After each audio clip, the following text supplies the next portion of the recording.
Here's a story. You marry your childhood sweetheart and love of your life. Over the course of your marriage, you suspect him to be DL. From asking to do anal to begging you to peg him, after years, you finally had enough. You tell him only a man can satisfy his sexual desire, and then he tries to kill you. Trapping Anonymous. He always asked me for anal sex, and if I refused, it was an argument, it was a fight, it was a challenge. And sometimes he would take it. He didn't care if I cried.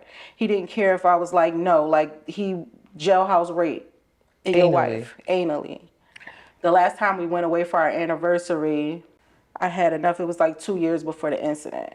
I was completely turned off, completely numb, and I wasn't scared of him anymore. I'd rather die than be still living that type of life. Like being to the point where it's like you scared to go to bed at night because you know this man is gonna ask you for sex. And the type of sex he's asking you for is not normal, it's painful, and he don't care.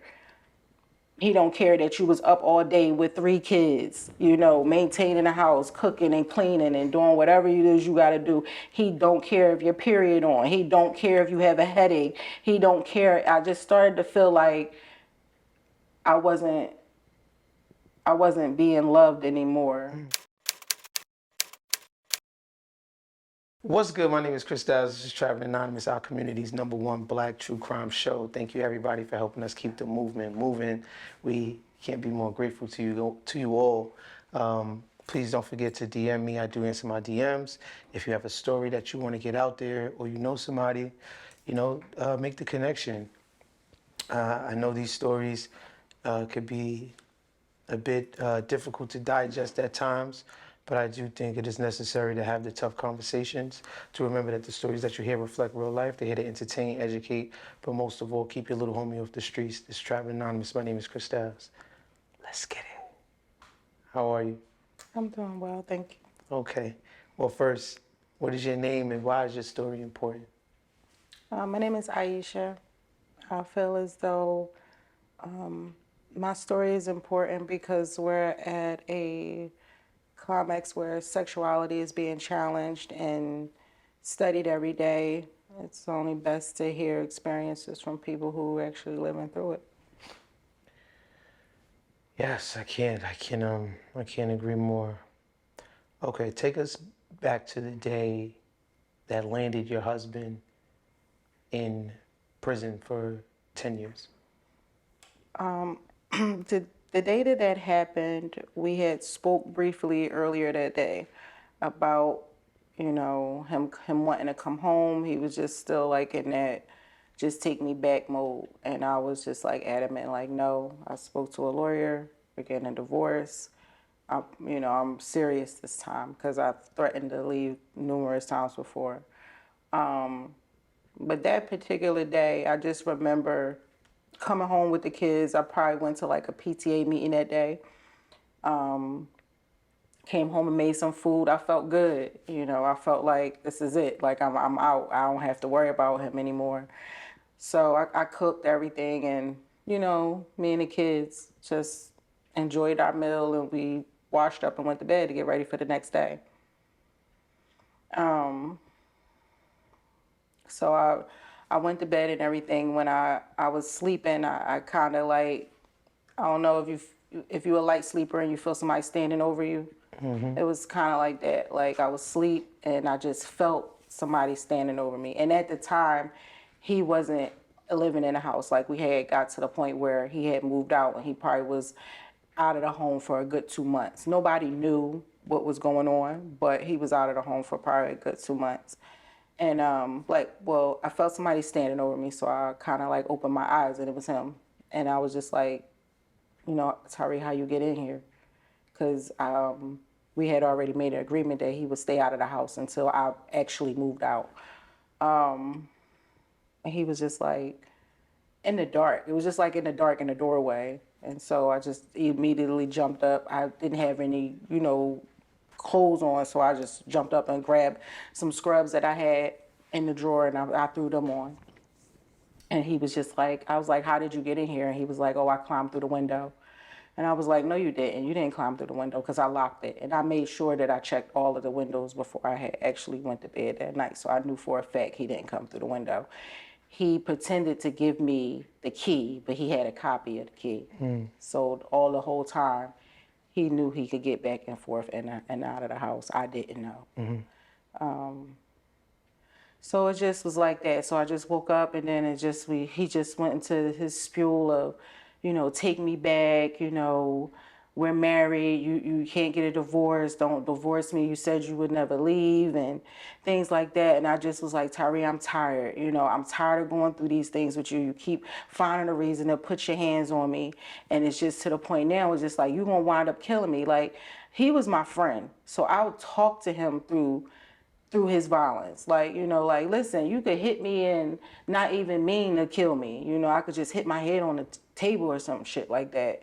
So it was like, I was trying to be like as empathetic as possible in the beginning when he first came in. Like, look, like we talked about this. He just kept on going on and kept me in the room for probably like 4 or 5 hours just trying to convince me to stay with him. And then once I finally was like, I finally got mad enough to like raise my voice, he just punched me.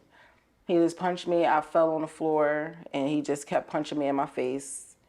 And that's all I felt was him just punching me in my face. And then he was just saying stuff like, bitch, you gonna die tonight. Like, this is what you wanted, you're gonna die. Like, and then he just started choking me. And when he started choking me, I kind of felt like I was passing out. Like, it was just real hard for me to breathe. And I kind of was just like fighting, to get his hands off my neck. And I kind of turned around to the side. And when I turned around to the side, his finger went in my mouth.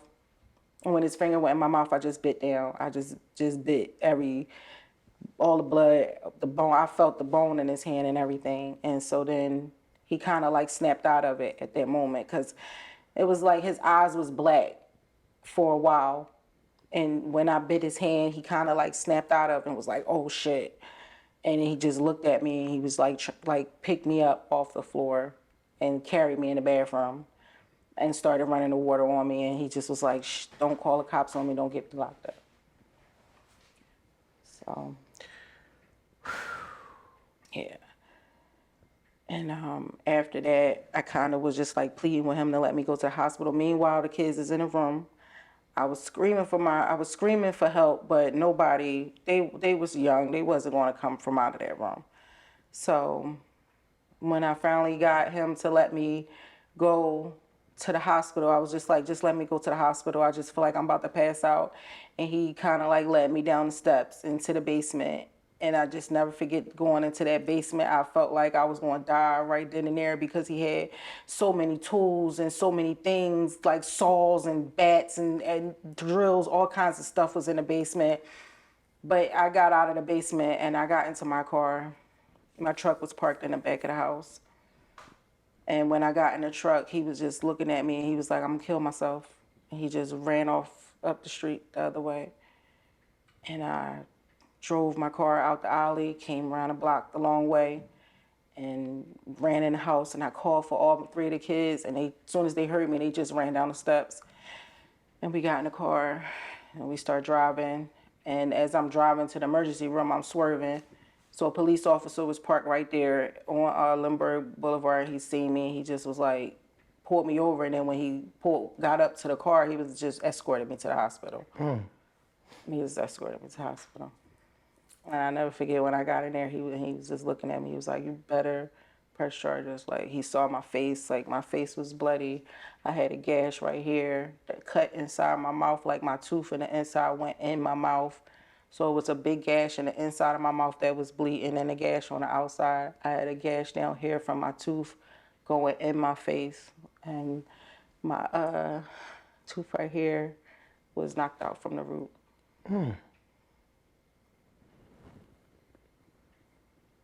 Yeah.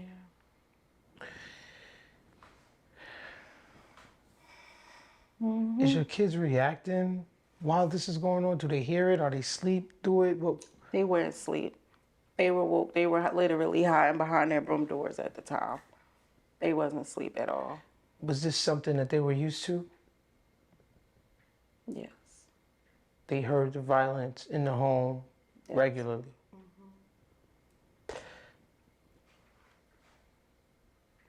Is it ever occur to you like maybe I'm not going to press charges, or did you know? No, I knew I had to press charges. I knew I had to press charges because he wasn't the type of person, like, he's done this before. And I remember one time it got so far as me calling his probation officer. And he talked me out of telling her the truth. He was that good of persuading me not to press charges or, just to go along with it. Like if I was bruised up, I stay home. He went to jail before. For what? The first time he went to jail for robbing a store. And the ironic thing was the store was on the corner of the block where I grew up. I never knew it was him that robbed that lady. But I remember what that lady face looked like when he robbed her, Miss Kim. I remember what her face looked like. She had a black eye, black and blue for a while. He pistol whipped her. I didn't know that was him until after we were together. And he would tell me, yeah, I got locked up. So I robbed her. Oh, wow, that was you. Never knew. And how much time did he do for that? He did 8 years for that. Wow. But he was pretty young when he did that. So he was like 16, about to be 17. So when he did that, they let him go to jail. He served some time and then he got out on probation or parole or whatever. But he violated that because he got into a fight with his then baby mom's husband. And he got in a fight with him, which led him back to do the rest of his time. So this was someone, a violent person. You've known him to be violent. The thing about it is that I met Tyree when I was 12. He was probably 16. He was a boy in the neighborhood. I was new to the neighborhood. He was a boy in the neighborhood. If I had to go anywhere, I had to walk past his block, and he was always outside. So he was always like, "Hey, you all right? Anybody messing with you?"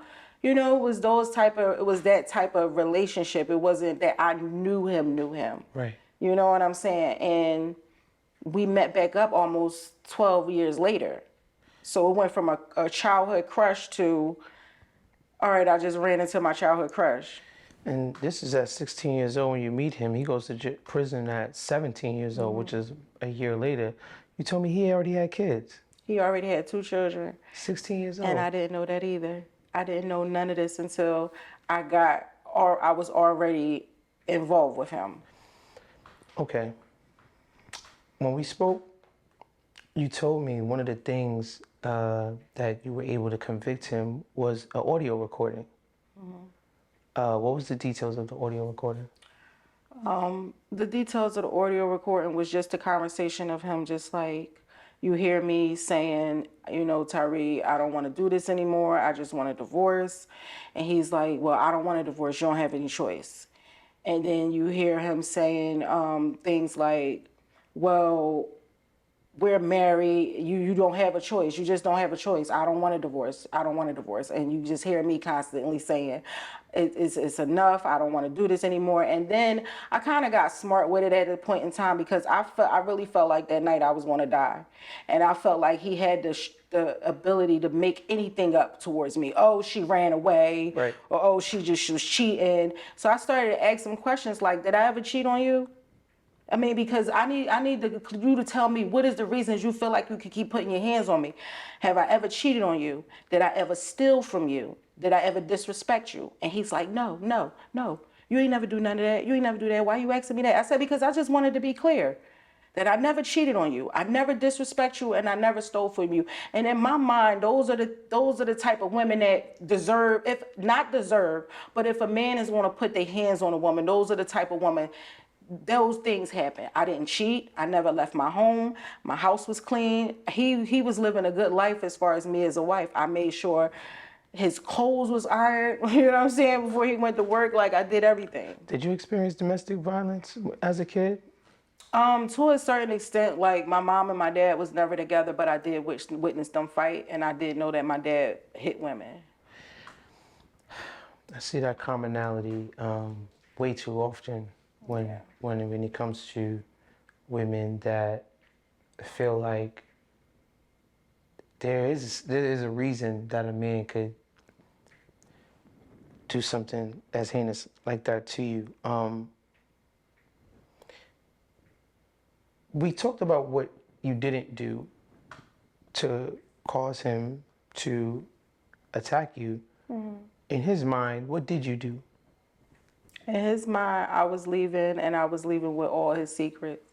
I was married to him for almost 13 years, and I knew a lot about about what he did behind closed doors, and I didn't agree with it. But me as a wife, I kept his secrets. You know, I covered him, and at the end of the day, covering him almost cost me my life because he was willing to kill me to prevent me from being able to be away from him or for him not even to have any control over me.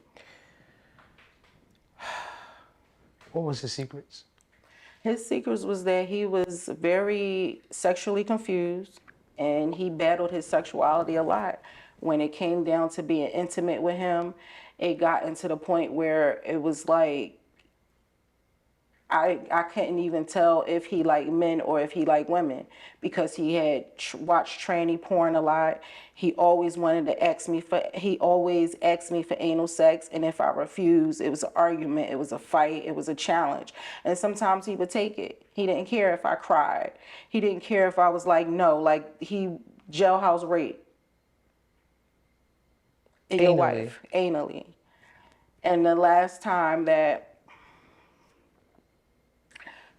we went away for our anniversary, I was just like, I had enough.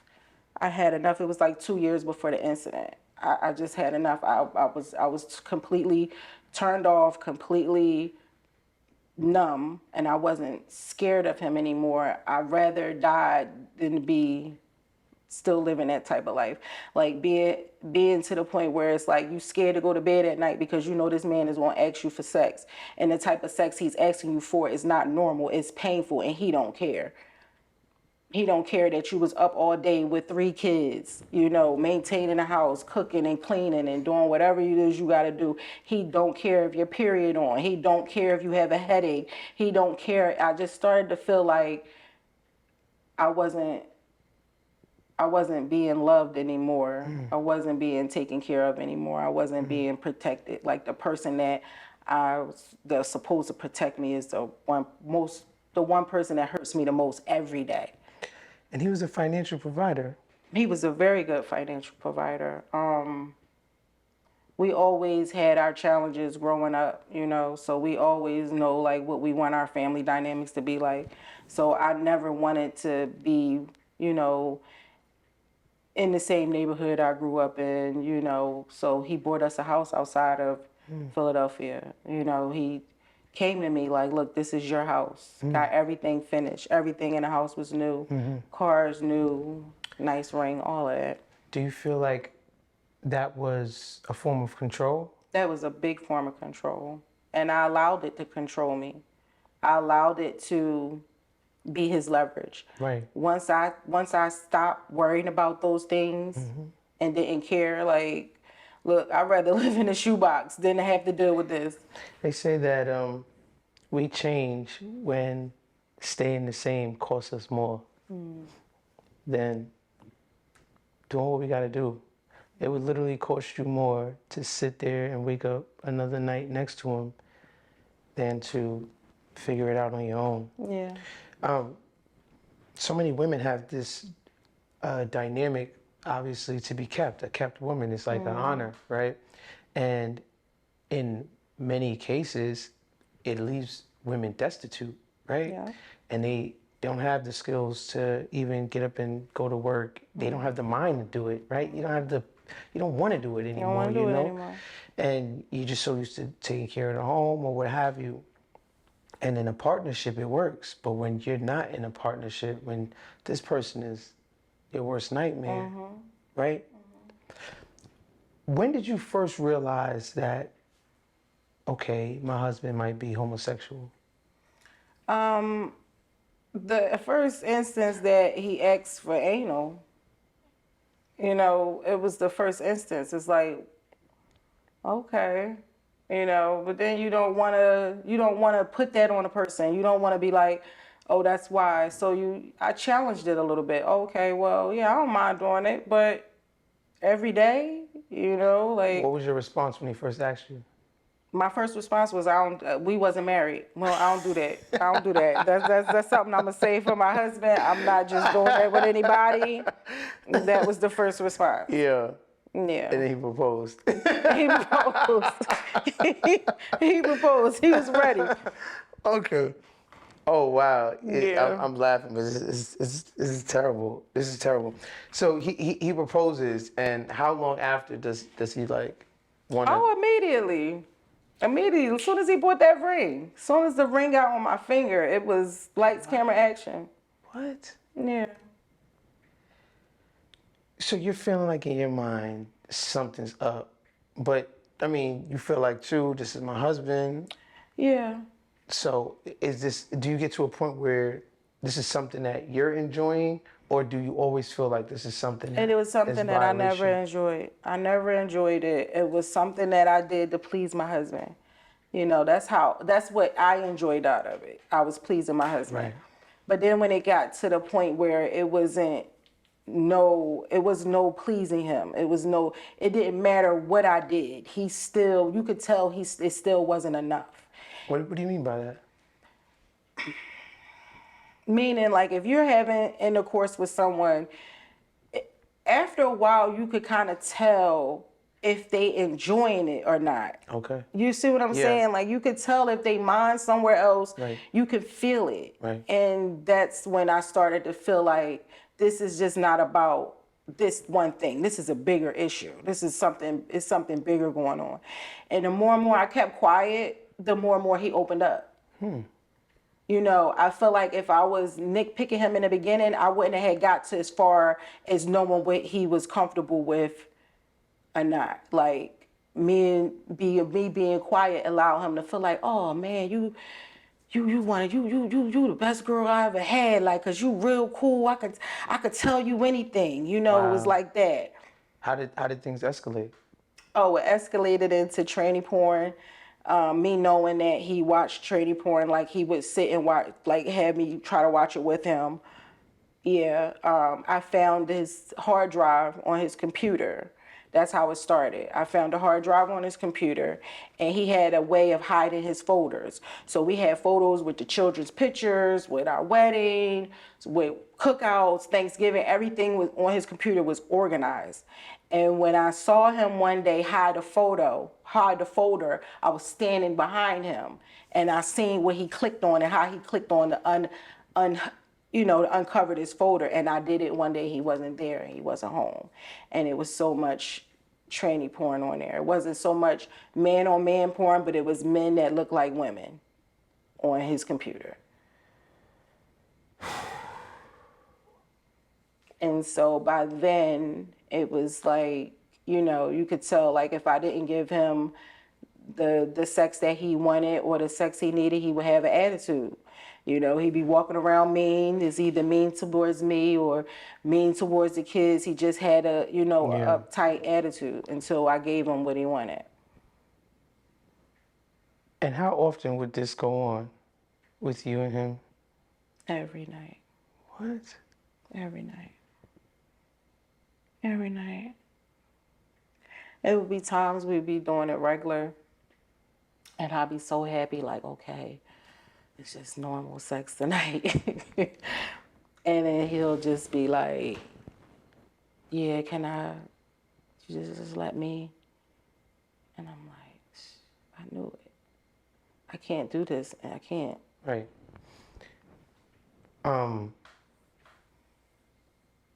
He wanted you to peg him. Yep. He wanted me to pay him. He bought everything.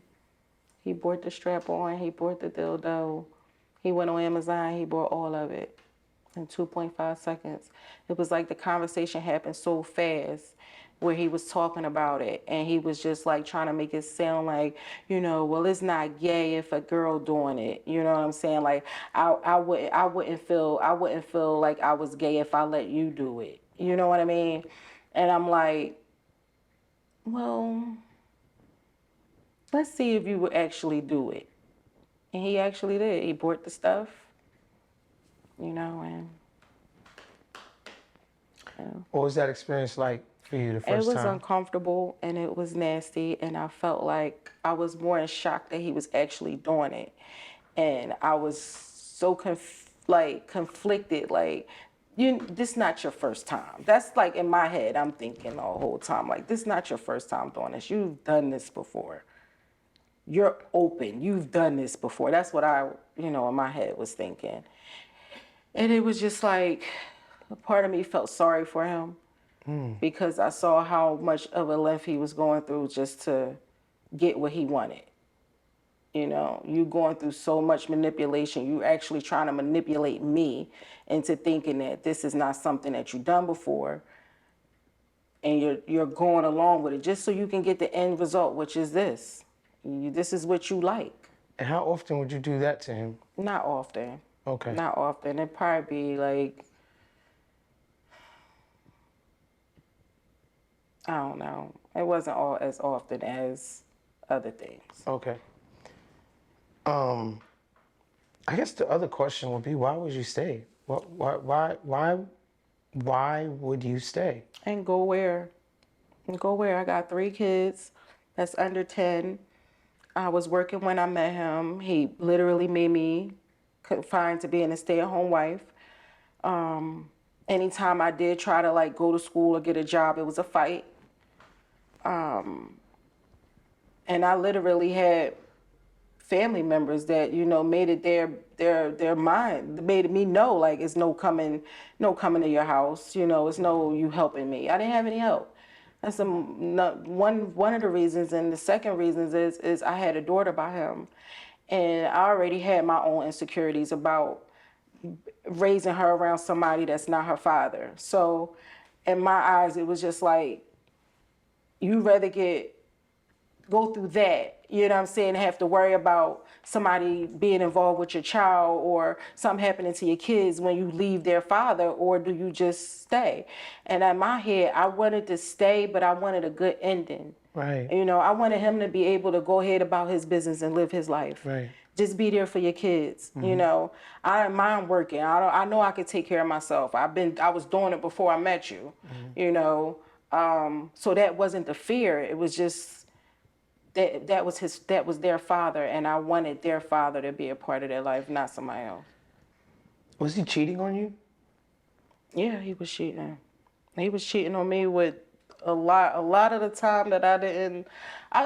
Me as a wife at the time, I was like grooming myself to be one of them old school wives. Whatever you do out there, as long as it don't come back here. I got my kids, my house. I'm fine over here in my 4 walls. So I blocked a lot of stuff out. It wasn't until the end that I started to be like, yeah, I can't be an old school wife. I'm not my grandmama now. I'm battling myself because I'm ready like to just go revert back to everything that I took away from myself, the arguing, the fighting, because I became very docile versus growing up. I was always blah, blah, blah, blah, blah. We could fight, we could do this. A lot of people that heard that I was going through that be like, you? Wow. Eesh, like, so I was starting to like come out of that stuff, and I found out that he was cheating. And the first thing that I asked is it a girl or a guy? That was the first thing I asked him.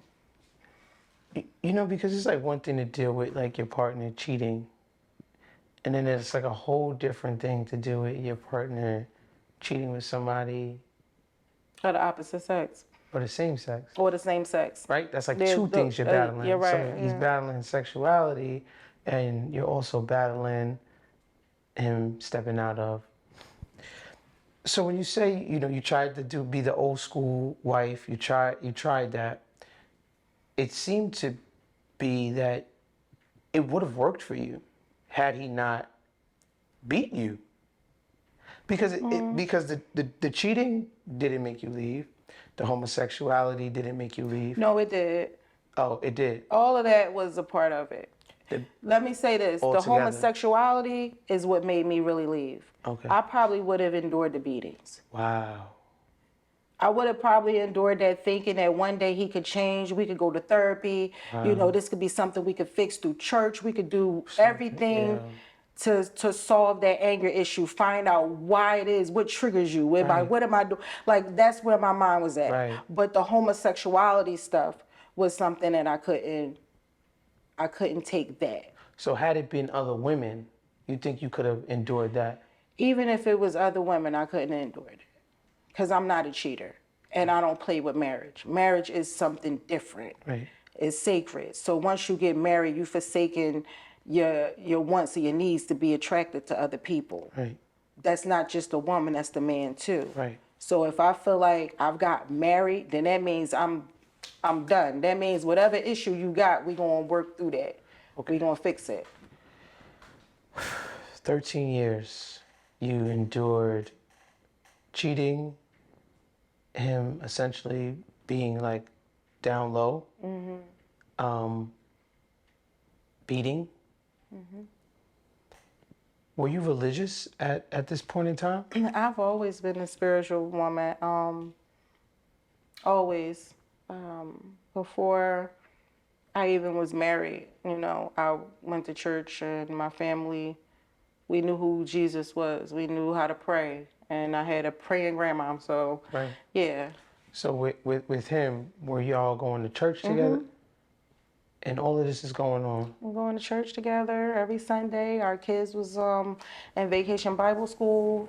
That was a lot of the ways that he got me to stay, was through God. Oh, I'm sorry, I made this prayer.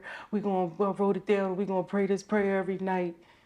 Yeah, it's one of them. Make sure you put it in my. That's sick. Yeah. Jesus Christ. You said you spoke to the pastor. Yeah, I would tell the pastor, he keep putting his hands on me. Can't do this no more. He'll just pray over us and send us home. It'll be good for a month, maybe 2. But it always led right back to what it was originally was, because those people can't come in your house and change you. You can change all you want outside. And he was a good person outside.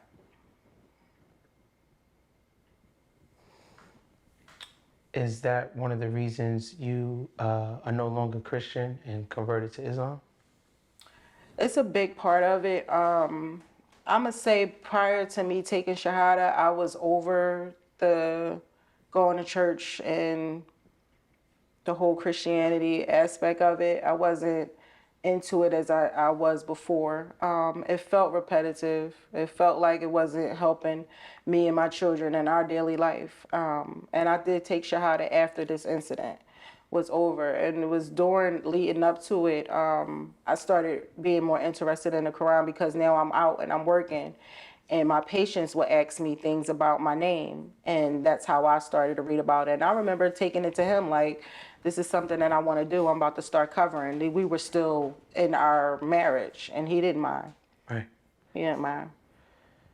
How common do you think this is in marriages? I think it's real common, and I think people brush it off as just they're just being sexual. Oh, married couples have threesomes. Married couples swing. Right. They do all types of stuff, but it's just like, it's not normal, it's not natural. And it leads you down a spiral where it's like, what is your commitment about? Your commitment was supposed to be to please God. Is what you're doing pleasing God? It's not. So I think a lot of people do it, but they just hide it. I think mainly with men now, it's hidden to the full extent. Like, they'll go and be with another man and then come back and be with their girlfriend. They'll have a friend around that's their best man, hands down, for years, and they sleeping together. And Is that's that the what sad happened with part. him? Oh yeah. I had one of his friends, they used to come over and work out. I was telling you the story. They was working out in the basement because he had the basement set up and everything. And he like, Eesh, can you pass me that Vaseline? And I'm like pregnant. And I'm like, what the fuck they need Vaseline for? But I be humoring myself. I give him the Vaseline. And when I got the jar back, you know how you look at the jar when you like stick your hand in it? It was like a whole scoop. I was like, yeah, it's That's another X on my, you know how you just tally and stuff? You just another tally, and this is the same guy, like when all of this happened, to be honest with you, he was the main one advocating for me not to go through the trial. You know, he was the godfather of all of this man's kids. The godfather of all of his kids. He had 8 children. He's the godfather of all of his children. And he was adamantly calling me, Ish, you know, if you would have told me, I would have did this. You don't want to get him locked up. You know, I don't think you should press charges. You know, this is just another system. Like, just making it sound like the white people trying to lock him up. And like, no, you can't protect me from this man. I know for a fact how he did his first baby mom and her husband. That's what he gonna do to me. He gonna think he can fight whoever I'm around. You know, so it was like he was adamant on trying to get me not to get him locked up, to the point where when he got locked up, he gave this man the power of attorney over the house that we shared, that I had my children in, that I got married in. He gave this man the power of attorney over the house, and this man called me and told me, and I think it was like on a Friday, that me and my kids had to get out that house by Tuesday. So I feel like that was one of his little boyfriends. You know, there's a thing that goes on inside of like the gay community where it's outing. And you know, you don't out, I guess, like a man that is homosexual, because that could put him in harm and danger, or it could just expose a very vulnerable part of his life. So, two-part question: do you feel like you're outing him? Do you feel like this is a sense of like betrayal towards him? And also, should outing be permitted when it's your husband cheating on you? Well, that's a lot. No, I don't feel like I'm outing him. I'm outing myself more than anything, because if I didn't speak on it, nobody would actually know. And that's why I'm speaking on it, because we got divorced. We was married for all of those years, and there's a lot of things that comes with that. For as far as me, I'm the one out here with 3 children, taking care of them by myself. So when you look at me and you be like, why are you not married no more? What's wrong with it? People look at you, what's wrong with you? What happened? And then you hear one little glimpse of what this man got to say. Oh, he lies so much. He met me in the strip club. This is what he told his lawyers. He met me in the strip club, and he took me home and tried to take care of me. He told the lawyers he had to put me in a rehab. There's no records of me ever having any type of issues like that. And he also said that I was abusive to my last child. All of this is in court documents. Okay. So no, I don't feel like I'm outing him.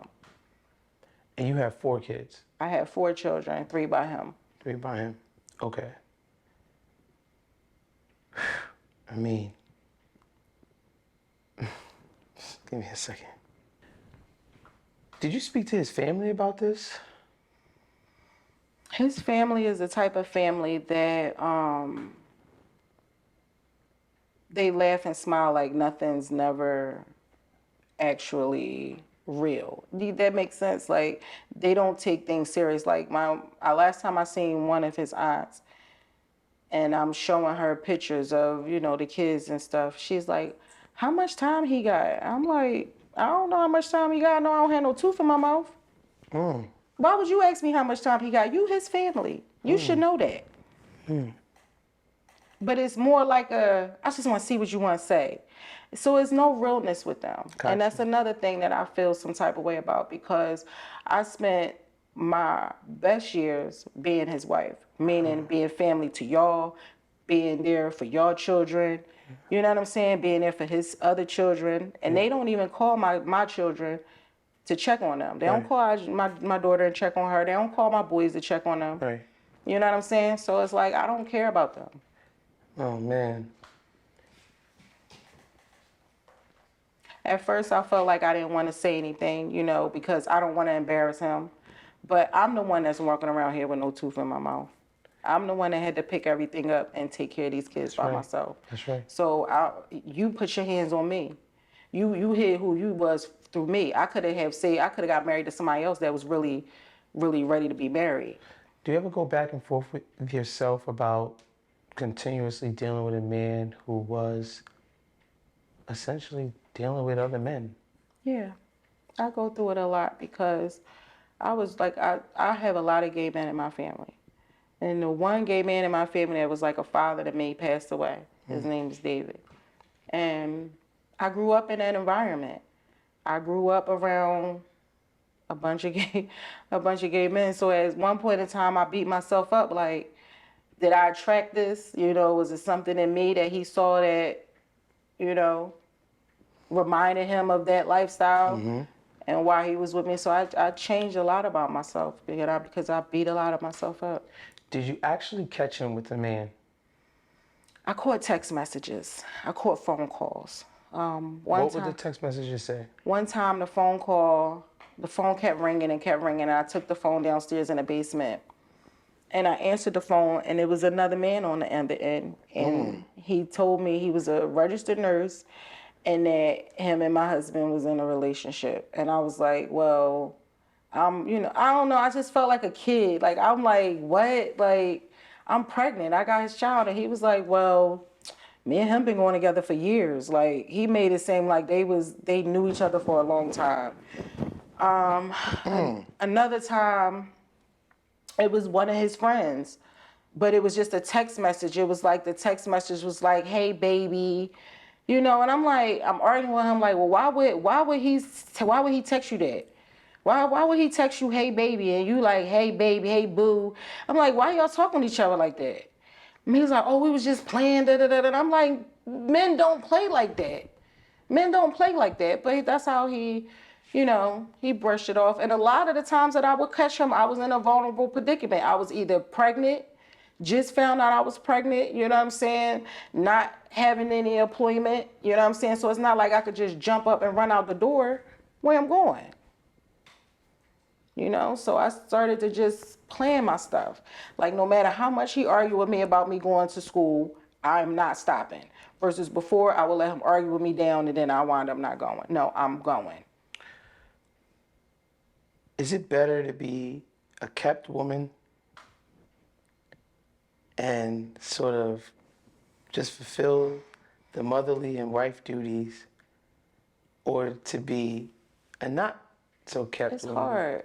It's and hard to have to answer that, work Chris. and have to pay some bills, but you gotta, It's hard to answer that because right now I'm not a kept woman and I work a lot. And I work a lot to have what I have to keep my bills paid, keep a roof over me and my kids' head, and I miss out a lot with them. You know, before they were little and I was there every school event, everything they had going on, and parents teacher conference and stuff like that. Now they in high school and my son on the honors choir and he on a band and I can't be there after school because I got to work. Right. You know, if their father was around or if I had a mate, it would be easier. You know, I could just focus on the nurturing side of things, but that's not the reality. So it's like what we want versus the reality is just not, you know, because most of the men I feel like that are willing to make you a kept wife, they take away from you. They deplete you. You gotta like do what they say when they say do. And then sometimes depending on their mindset, what they want you to do is not 100% right. Right. If you could go back in time and tell your younger self anything, what would it be? Child, leave that man alone. Don't even entertain the thought that he was your first crush. The first boy you like. Don't even entertain that thought. Get as far away from him as possible. What would she say back to you? She would say, okay. She would say, okay, because then I would be a person that trusts myself. I wasn't that then. I didn't trust myself like I trust myself now. You have any regrets about life? No regrets. Just lessons that I had to learn the hard way. And if I could share them with somebody else that, you know, so they wouldn't have to go through what I went through. So they won't have to learn the hard way. You know, I just pray that I'll be able to articulate it enough and be humble enough to let somebody know what I went through so they don't have to go through it. Typically, this is a point where I would conclude the interview. I have a few more questions, and this is a very unconventional episode. So let's jump right into it. 2 years later, you get married again to a man that already has a wife. It's an Islamic marriage. You join them. He moves you from where you live. From your experiences in your first marriage, you decide you're gonna have your own stuff this time. You're gonna go to work. You're gonna get some things on your own. And then there's a great betrayal. What happens? Ilion Abdullah raped my daughter for over a year while I was at work most of the time. And from what I know, he got her pregnant. And he took her to get an abortion during the time that I was married to him.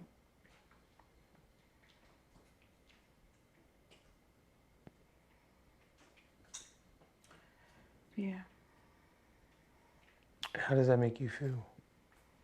horrible. It's more painful than what I ever went through. Anything could happen to me 25 times a day, and it wouldn't compare to the pain that I felt knowing that that happened to my daughter.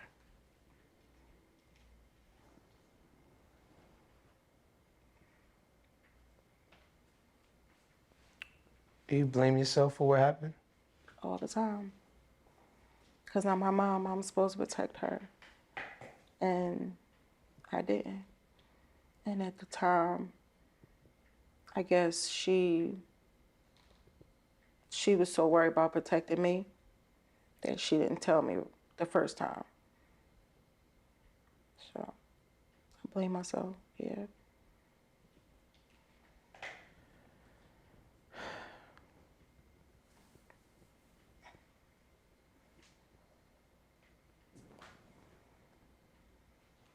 How did you end up in this new relationship? Oh man, it's just being around females. I'm always to myself, but this particular time of the year was during Ramadan. And I decided to go to the masjid for the first time. When I took Shahada by myself. It was private. I wasn't a part of any congregation, friends, or none of that. No guy, none of that. I was all on my own. And this particular year was like the first Ramadan since I had took Shahada. So I go to the masjid. I meet this girl. She just kept always walking past me, meet this sister. She, oh my God, you're so pretty. And we just started talking and stuff like that. And, you know, she just was like, why you not married? Why you not married? And I'm like, it's not that I never was asked prior to. I was asked prior to. I just didn't want to get married. I was just like, no, I'm good, you know. So she's like, I know somebody for you. I got somebody for you. So she shows me this brother picture. And I'm like, okay, all right. You know, he was light skinned, but I don't know. I ain't really have a type, but it just was something about him was just like, yeah, I ain't really too pressed or not impressed at all, but it was just like whatever. So she gives him my picture, and then we started talking. And then once we started talking, it was just like we hit it off. Like he had a good job, he worked, he took care of his kids. Like I just felt like all of the boxes checked. You know, he had a good family. His whole family was Muslim. His mom and dad was still together. And you know, he worked. He had a good job. So it was just like, okay. So we just continue on talking. And then he was like, you know, I want to marry you. And it was just like, okay. So we was in what you call intended.